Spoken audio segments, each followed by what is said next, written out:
This is a lesson about how to think about keys going down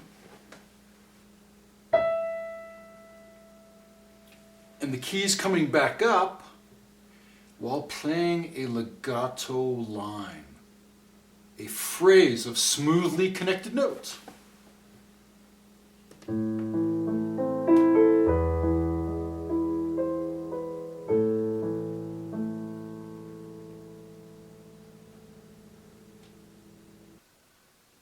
Let's start by making a very important point. Most people think about notes going down. But it's easy to forget that what goes down must eventually come back up. Now I'm here to tell you right now that both of those are important. The down part and the up part are both critically important.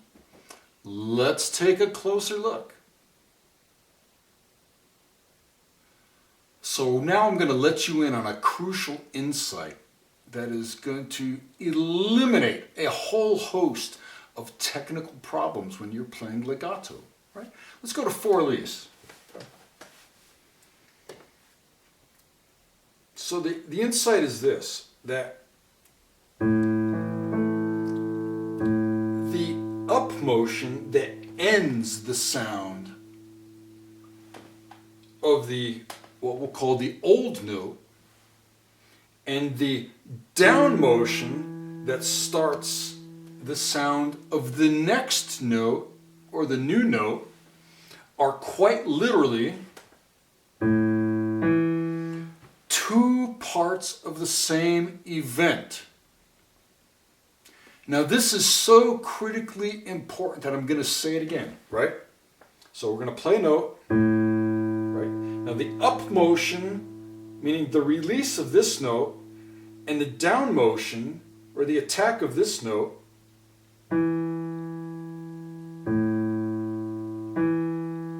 when playing legato are quite literally the exact same mental and physical event.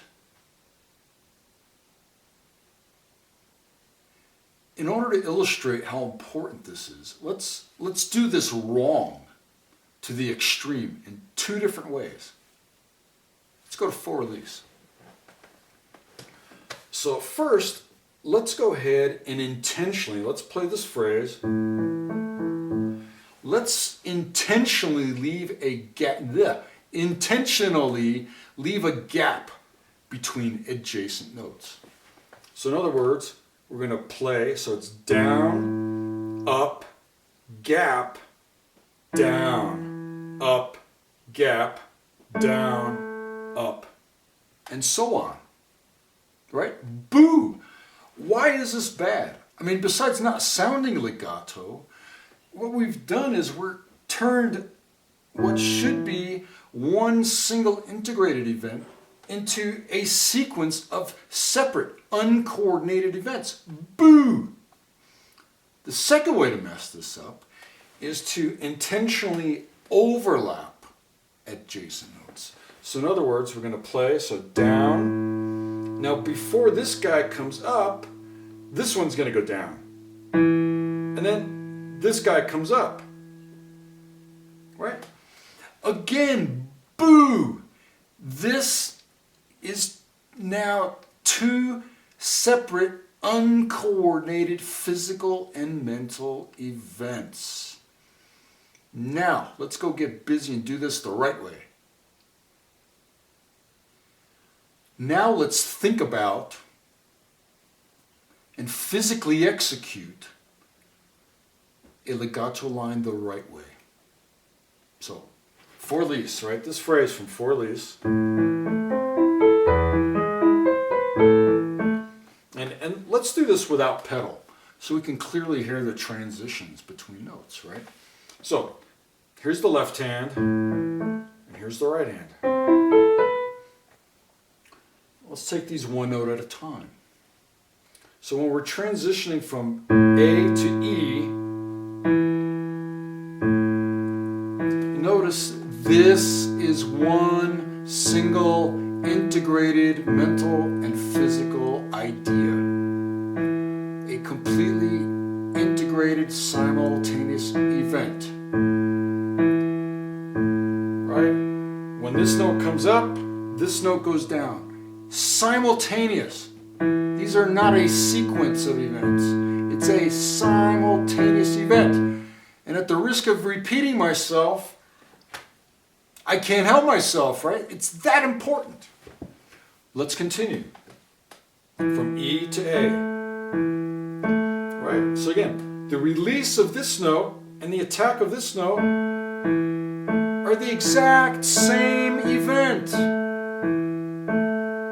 The up here and the down here are just two different aspects of the exact same mental and physical idea.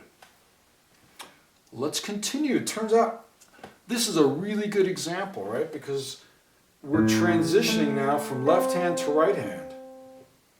And this transition here, right? This also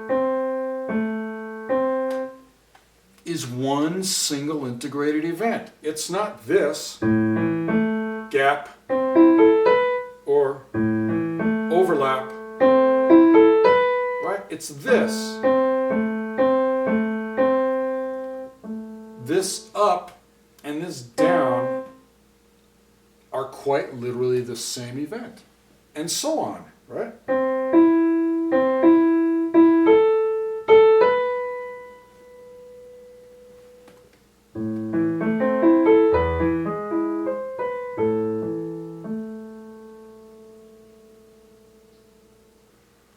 By the way, I really need to emphasize something here, and that is this, right? I don't want to give the impression that this simultaneous up-down thing is the cause of good technique. It's more accurate to call it the result of good technique. If you're doing this correctly, what this is going to feel like is that the weight of your arm and hand is simply being transferred from one finger to the next.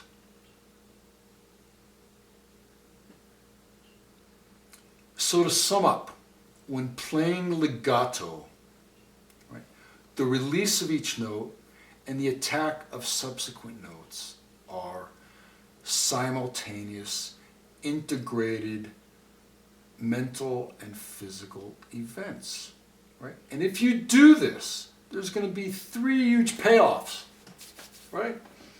The first one is mental ease, right?